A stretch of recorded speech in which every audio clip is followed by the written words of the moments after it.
मौलाए कायनात हज़रत अली अलैहिस्सलाम फरमाते हैं अकीक के बारे में, इस नगीने की अंगूठी पहनने से तमाम दुश्मनों की शर से और बलाओं से निजात मिलती है। दुआ के लिए उठे हुए हाथ अल्लाह पाक की बारगाह में मुस्तजाब होते हैं। फ़क्र दरवेशी दूर होती है, निफाक ज़ाइल होता है, अंजाम बखैर होता है, रोज़ी और माश में तरक्की की राहें खुल जाती हैं।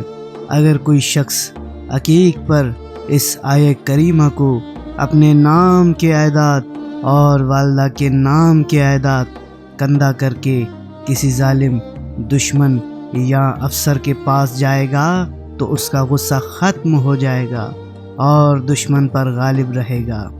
अगर आप चाहते हैं कि आपके रिस्क में इजाफ़ा हो, दौलत में बरकत हो, रूहानियत में इजाफ़ा हो, तमाम बीमारियों से निजात मिले, तो इल्म जफ़र से, इस्तिखारे अहल बैत अलैहिमुस्सलाम से अपने नाम का लकी स्टोन हासिल करने के लिए इस नंबर पर राब्ता करें।